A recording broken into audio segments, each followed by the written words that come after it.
Well, hello, welcome back. I'm Joe Hyde, publisher of San Angelo Live. Today, we're going to look into some San Angelo history.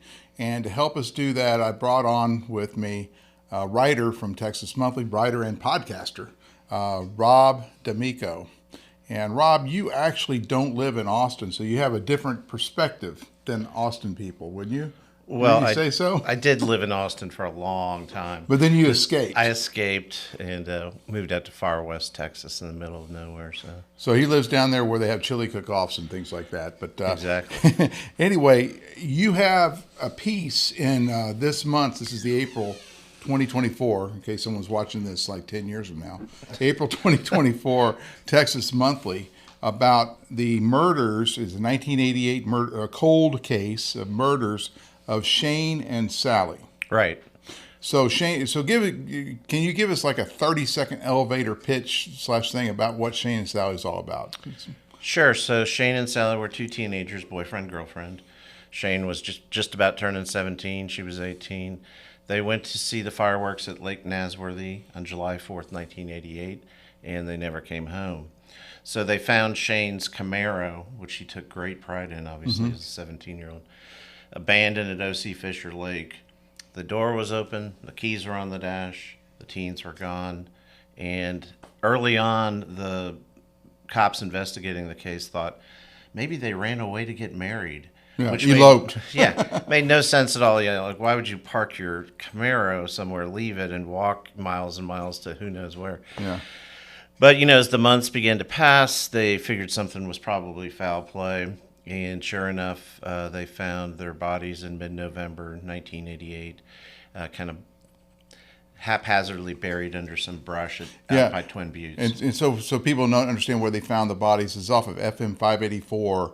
It's down there kind of by where the police gun range is, I would think. It's down by the south pool of Twin Buttes, so I don't know where the gun range is. So you go out Knickerbocker Road and just keep going, but don't turn on Knickerbocker Road and go over the overpass or go over the equalization trail. Just keep going. It's somewhere back there. Yeah. There's been, I've covered crime here for 10 years, and there's been other crimes where people have gone, run in those areas. It's kind of like, if you imagine the Civil War in Virginia, the wilderness, right? The battles of the wilderness. That's what that area back there is, really thick brush. Yeah, it's super rough, super remote. You pretty much have to have a high clearance 4x4 to get in there. And, a hunter ultimately found Sally's body first, and then 75 feet away they found Shane's. And that kind of kicked in the... And the autopsy revealed they'd been shot at close range with a shotgun in the face. Not in the face. That's one of only like 3 details that I won't divulge publicly. Oh, okay, gotcha. Because we feel that if someone does come forward, that's a detail that would show that they were really there and knew about the crime. But they were shot with a shotgun, close range. Gotcha. You're obviously a Texas Monthly guy, and you're always looking for stories, and this is an interesting story. So besides that, what brought you to gain an interest in this cold case? Well, it was funny because I went to high school with a woman named Karen Jacobs, and she kind of does film, TV work, and advertising. And she had gotten a contract with DPS to maybe do a cold case series for the Texas Rangers. Mm-hmm. But it didn't pan out. But she found this case stuck out in her mind, and she really felt for the parents having this unresolved situation with their kids. So we were talking together one July 4th in Alpine, Texas, and she said, hey, you're the journalist. Can you look into this? And I looked into it and found some really bizarre facts, and it just hooked me from there. And this is the father. I'm going to hold this up if you can see that. This is the father's portrait on the beginning of your piece on Texas Monthly. Some beautiful photography in this piece. It really is. You guys. They make Nick Hanna look like Wyatt Earp in here. Let's see if I can find it. I'll find it in here in a second. He probably likes the camera. He does. I'm sure he loves the camera. But I don't know if you can zoom in on this one, but that's Nick Hanna's photo in this piece. But the written piece is a companion to what you call a podcast series. Yeah, it's a serial podcast. It's 7 episodes, possibly, another one or something if something develops. But, each episode is about 45 minutes. People are kind of, especially older people, and I'm old, but are kind of like they're confused by podcasts, but you can just listen to it on the web at Texas Monthly. Or if you do know how to use a podcast app, it's on every app. So, in fact, if you're old and you don't have podcasts, if you have an iPhone, you already have the podcast app. I guess if you're listening to this, you might too. Yeah. This is on a podcast as well, but it's also on YouTube and all the other stuff. Those. Yeah. So the first 2 issues drop this week on Tuesday. And then it'll be first 2 episodes. First 2 episodes. And then it'll be an episode every Tuesday up to 7. So who did you interview for this series? Oh my! Give me your most interesting. Who was the most interesting? Was it the father, Marshall? Well, the Marshall and I have gotten really close because we've talked so many times. And he still lives here in San Angelo, right? Yeah, I just saw him last night, and as far as he's always interesting, but I think he's the most compelling on the need to solve this case because he's still got that fire in his gut, and he's still half angry, half devastated, even after 35 years, and wants this thing solved. So, and this is Shane's dad. This is Shane's dad. Right. Sally's parents, you'll hear in the podcast, they still want this resolved. They're very upset, and they feel like nothing's being done, or at least in the past few years, to do anything else to investigate the case. So they're in it too. Yeah. Well, 1988. When we think back when 1988 it was in our lives, that was the presidential election year. That was the year you had Dukakis versus George H.W. Bush in the the election, and this happened when July 4th. So that was kind of what was in the news at the time. It was probably the presidential election of 1988. We were talking about this before we went on the air. The big song that year was Tracy Chapman's "The Fast Car," which has kind of had a revival in the last year. It did with the dude. Yeah. I mean, it was a time too. It kind of echoed a little bit when I grew up, although I'm 4 years older than that, so I graduated in '84, but that same kind of feeling of teens listening to heavy metal and hair rock and going Bon out Jovi. to the lakes. When Bon Jovi probably pretty big there. Oh yeah, for sure. That was when was Whitesnake. They were around, weren't they? And then, Whitesnane. And Guns N' Roses and Metallica. Yeah, all of them. Yeah. And going out to the lakes, drinking beer, smoking a little bit of weed. Was the and thing back then it was just normal weed. It wasn't like hyped up weed like today. Yeah, it was shit weed. Yeah. But I kind of when going through this podcast experience, me and Karen, who went to high school and did the same kinds of things that Shane and Sally did, except for the Satanism part, we kind of relived that a little bit. So that was pretty cool. So you opened up the Pandora's box, talking about the Satanic Cult aspect of it, just to fill people in a little bit. Shane and Sally were this 4th of July fireworks, which we still have. The Lake Nasworthy Association, the homeowners out there still have a gigantic fireworks display every 4th of July. So they were parked, I guess, presumably on the shores of Lake Nasworthy, enjoying the fireworks, and I guess they left sometime thereafter, and that's where they were last seen. Yeah, they were seen leaving the fireworks, and then the receipt was found in their car for 11:40 p.m. At Whataburger, and that gave them just enough time to get to O.C. Fisher around midnight. But the premise of the story is that these 2 teens are involved in this group. It could have been, a couple different circles, and they believe that some of the people in this group, got a little too heavy into satanic ritual stuff. Right. And you mentioned in your piece that Sally was into Ouija board stuff. Yeah. Which some people have said to you, I guess, that she was just playing with it. She didn't really believe it. So Shane played Dungeons and Dragons. When they found his body, he had 3 little figurines in it. Oh, really? Which they described as demons. But I played Dungeons and Dragons, and I looked at the figures, and they were not demons. The police report described them that way. So you can see how it gets a little bit hyped up. So a lot of the kids that I talked to from that time are like, it was just all fun and games. Sometimes we did stuff like, with pentagrams and things like that just because we felt like we were expected to. Right. Because it was the height of the satanic panic when parents all around the country were a tad obsessed about their kids maybe involved in this stuff. So overblown, but then there's some other things that you see that are a little bit more than dabbling that give you a solid sense that there really was some kind of... Gives you pause. Yeah, it gives you some proof, actually, that it went a little bit further than, just dabbling and listening to heavy metal. I was taken back in the narrative that you wrote in this Texas Monthly piece in the April issue of Texas Monthly about Marshall said that San Angelo is a evil town. Can you expand on what he was thinking? I mean, from a journalist perspective, what do you think he was trying to say? It's interesting because he also said at one point this was a small town at that time.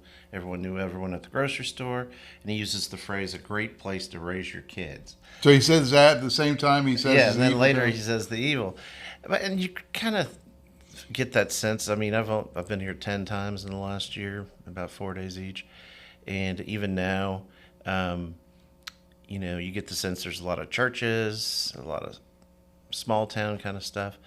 At the same time, there's some pretty wicked murders and things, particularly around that time that happened. The dog leash murderer, I don't know if you remember him, who was probably a serial killer.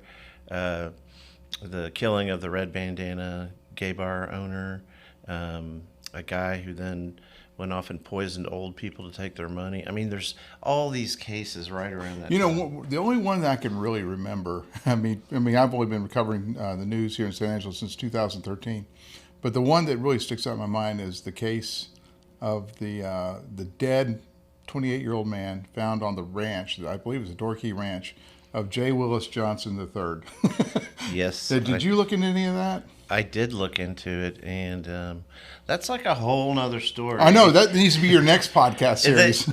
And the sources that I talked to said that was murder, pure and simple. And they covered it up and let J. Willis Johnson get away with the determination that this body he found, the person had committed suicide, and everyone's like, nope, it wasn't.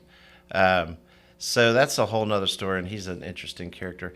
There was some ties between him and Shane and Sally. Oh, really? Yeah, but I'm going to fill people in. J. Willis Johnson III is the grandson of J. Willis Johnson Sr., obviously. J. Willis Johnson Sr. was a sheriff in the late 1800s here in Tom Green County, and he amassed this gigantic ranching empire. I think he was the largest landowner in Tom Green County, over 100,000 acres. Dorkey Ranch on the south side, which now is getting cut up into subdivisions, and then Eagle's Nest, I believe, on the north side. But he passed away in the early 1900s. His son, J. Willis Johnson Jr., was, I think, the brains behind the operation. When you talk about generational wealth, and he was able to build up the revenues from the ranch. And he died in late, in 1958. And he had a son, and I believe a daughter or two daughters, and he left in his will that J. Willis Johnson III could not inherit that land and all that money unless he had a child by his own body by the age of 40. Right. Right? Am I getting this right? You are getting it right. I don't remember if it was 40 or not, but yeah, he had to have a child. And so he didn't comply, and so he didn't. So he was able to. I guess he still lived off the trust, and he still was able to manage the land, but he never inherited it. And there was a big lawsuit in the 80s, about the time you were graduating from high school, with John Mark McLaughlin representing I believe the siblings, and he's suing to get his just piece of the estate, and I believe he lost that lawsuit. He did, and he was a well-known philanthropist. Was involved in the symphony, all the social circle scenes in Angelo, and If you got invited to one of his get-togethers or fundraisers or parties, it was a big deal. Yeah. So, highly regarded guy, but at the same time finds himself in this situation. So on his ranch in 1988-ish, I think that's when it was, they found a dead man, 28 years old. The assumption with the blue-haired ladies, there's a Forbes journalist who I've talked to about this, who wrote the story back in 1991, published in Forbes. And he said, yeah, I went into the Riverview restaurant, which is over there. That's that high-rise condo thing downtown.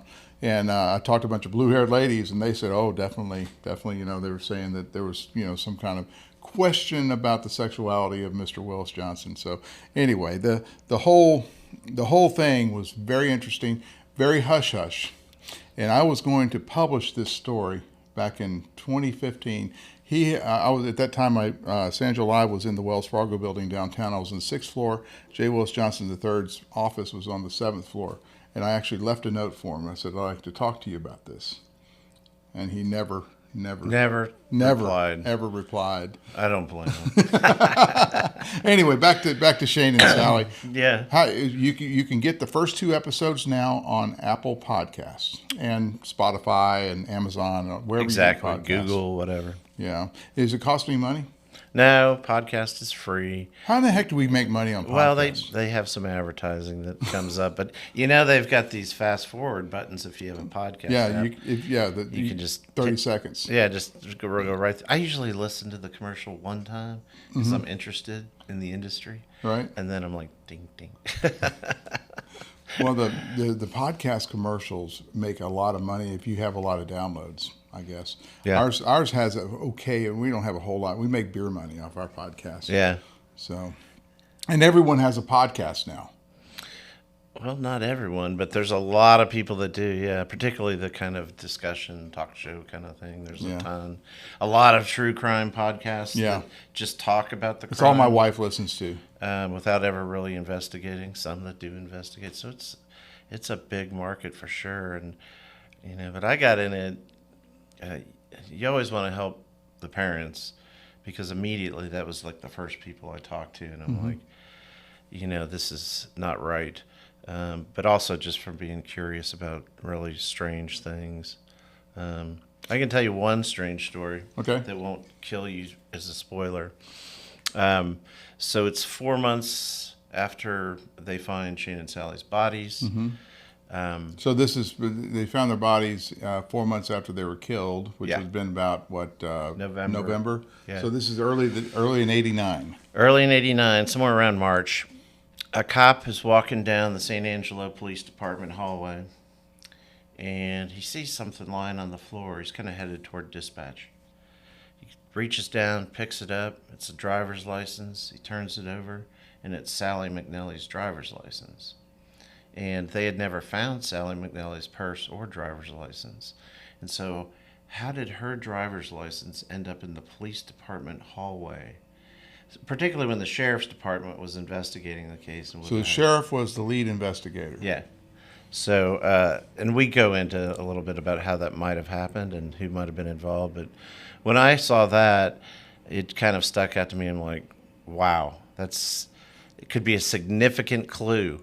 And in the end, is it? I don't know. What did Sheriff Hanna say? I guess that would be a spoiler. He said drop driver's license and missing guns. That's what this case, unfortunately, is all about. Is that right? Yeah. One last thing. We talk. You go into little detail about growing our time frame growing up. We've always had the sheriff's office at every county, 254 counties. Like if you I grew up in West Harris County, so the constable's office was also a big law enforcement arm. They were staffed with lots of people, and then you have the municipal police departments. Right. But back then, a lot of these out here in the hinterland, so to speak, the sheriffs were just good old boy elected to office and didn't really have any training.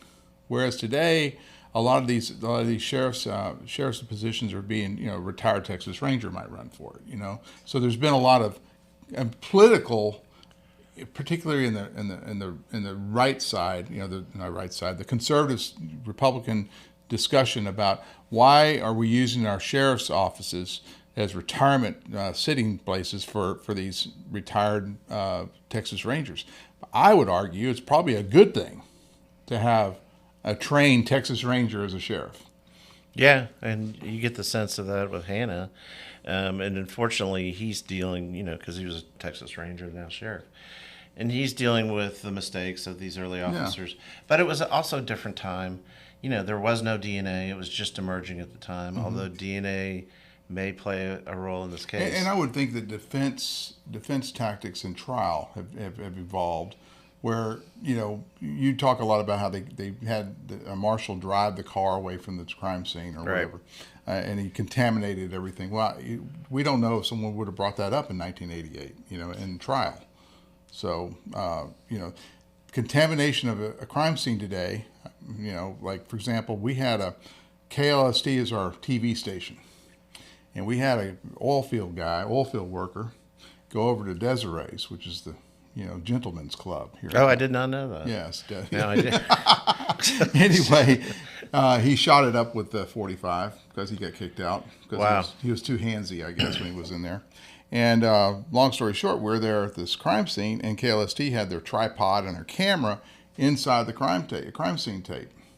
And in trial, the defense attorney was able to get a lot of the evidence thrown out because KLST camera was inside the crime scene tape. I wonder who let them in there like that. Usually they're telling you to back away. Yeah, they always tell you. And my guy was outside at the crime scene tape and actually got good footage and good photos. And guess they used that in the trial. Never paid me for it, but they used that in the trial. But they made a big deal out of this KLST cameraman in the middle of the crime scene because it was in our photos. Yeah, I mean, there was people at the side of the where they found the bodies handling things with their bare hands. There's a picture we have of a rather curious item found on Shane's grave, if you could call it a grave, a Stetson hat pin that had been laid on top of the brush, and the officers just holding it like this. Okay. So, I mean, but there are those things that the current sheriff has to deal with, and he shakes his head at him. He's not super critical because it was a different time. Yeah. And there wasn't DNA back then, so you didn't have that forensic evidence emphasis like you do now. Right. Yeah. And I would say that our law enforcement's gotten more professional over the years. More schooling and procedures have gotten better, particularly crime scene, like your crime scene evidence and the way they store it and keep it. I mean, the gun's missing in this deal, right? Gone. So there's a pistol involved in this, and it's missing. You'll have to listen to the podcast to find out. Right. But anyway, Rob, what's next? After Shane and Sally, what's next? Are you going to do the J. Willis Johnson III story? Well, I did look into it a lot. I talked to the Forbes reporter and the Dallas Morning News reporter, and I've got the court records from the lawsuit, some bizarre stuff. Who knows? I don't know. There's lots of things going on. Of course, you're statewide, so you can't concentrate too much on San Angelo. Yeah, although, it's kind of like San Angelo seems to have been ignored a bit by Texas Monthly. I actually searched for all San Angelo references. Uh-huh. There's very few, a couple of food ones and whatever. Yeah. So maybe it needs some more, but, the first thing I want to do is just take a break. My head is filled with, 1,000 names and, Yeah. I just got to kind of decompress. And who knows what this, and as these podcast episodes drop, who knows what might come of them. Right. In fact, that was one of the primary purposes, too, of the podcast, is to try and get people to call in comments about what they may know. And the parents are counting on that, too. And I've gotten a bunch of tips so far. There's a form on Texas Monthly's site when you go to the main podcast page that lets you comment anonymously, or you can just call me up. I'm easy to find. And so far, we have gotten some stuff even from the first 2 episodes. Unfortunately, stuff we already knew. Right. So right. We'll see how that goes, but we're hoping for something. All right. So the podcast is about the cold case murder of Shane and Sally at Lake Nasworthy, July 4th, 1988. You have 2 episodes already dropped. It's on the TexasMonthly.com platform. You can find it on Apple Podcasts, Amazon, Spotify, wherever you get your podcasts, or on the website itself, TexasMonthly.com. Yeah, TexasMonthly.com/Shane and Sally. All one word. All Shane one word, Sally. Shane and Sally, yeah.